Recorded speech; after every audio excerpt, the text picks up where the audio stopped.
What's going on, you guys? Welcome to another dev blog from the Grand Tactician. These are the guys behind the American Civil War 1861 to 1865. They just posted a new dev blog, and it's been, I think, about a few months since their last one. And this one, they have a nice little eye candy here. So let's take a look at it. So it looks like it's focusing on naval. Nice little screenshot there. And the first look of the strategic map. I know they were working on this, and this is kind of like the first look, kind of like backdrop. So let's take a look at this.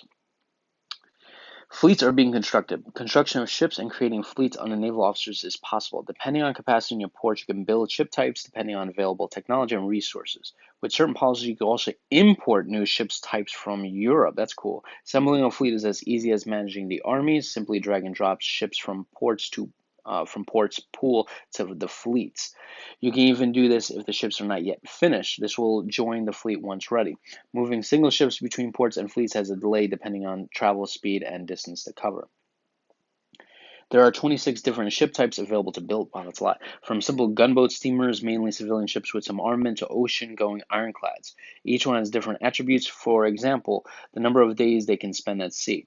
As these numbers will be different within a fleet, to reduce micromanagement, we have added automatic ship rotation within fleets. This means the fleet itself will always be where you order it to be, for example, blockading enemy ports or patrolling, but single ships autonomously return to ports for supplies, repairs, upgrades, then return to their fleet. That's a really cool system.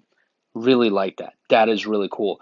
It takes that micromanagement out and adds that realism flavor. That's cool. If you add a modern class ironclad to a fleet with sailing sloops of war, it means the sloops can stay out a lot longer, and the monitor will need to resupply about every 20 days. Campaign map gets populated. Work on an epic map has been ongoing, from producing the tools to populating the map with cities, towns, roads, railroads, and so on. This includes a ton of historical research, and sites like bridgehunter.com have become real useful in finding out which bridges and ferries have existed at what time and when they were built. As we allow expanding the railroad network during the game, we will also have the correct railroads ready and available depending on campaign starting date. Years before the war, the rail network started expanding rapidly, and work continued throughout the war. With the infrastructure network concept implemented in the map, including economy, logistics will interact with the armies. Armies will be able to block trade and supply flows through towns, bridges, mountain passes, rivers, canals. Oh, I love that. Oh, that's going to add so much realism to this game. That's going to be awesome. This allows real nice maneuvering to cut enemy supply lines by taking choke points or raiding railroads.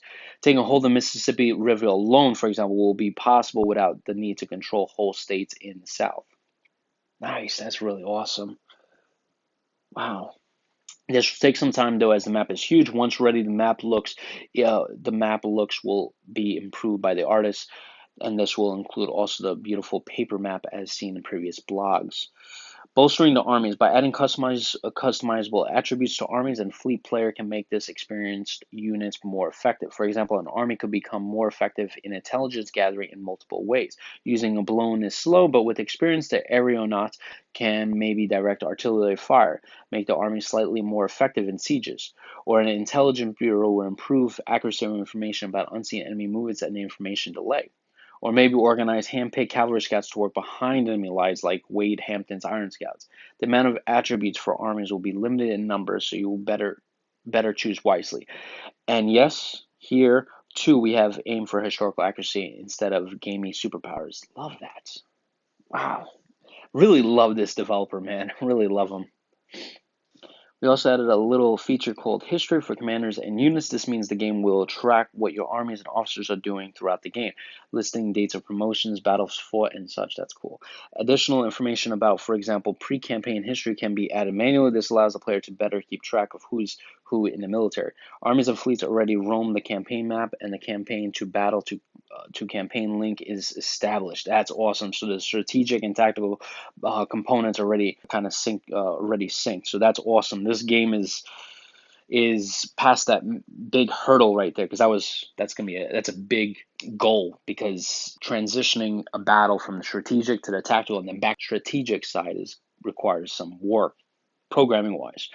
Throughout, a lot of work is still ahead on this side, including combat models for sieges, navals, battle, and so on. It is encouraging to see the main ideas behind the game come to life, bolstering the story. As you can see, a lot has happened in Grand Tactician during summer. We are also finalizing the original soundtrack recordings and starting the work on the campaign videos using Lionheart's Filmware's beautiful footage with a professional TV producer.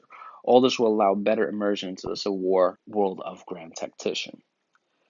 Guys, I can't wait for this game. I really honestly can't wait. I feel like, so this is a first look, and then after that, it looks like they're going to enhance it with that old time paper field. So that's going to be cool. But overall, I'm really looking forward to this mainly because it looks like the developer is focusing more on historical realism as well as taking out the micromanagement. And that's exactly what I want, and I'm sure what you want, or at least a significant majority of you. Because honestly, if you just have a game that's more gamey and it's less historical, it just kind of loses that flavor. So, anyway, guys, I hope you guys enjoy this. I'll catch you in the next one.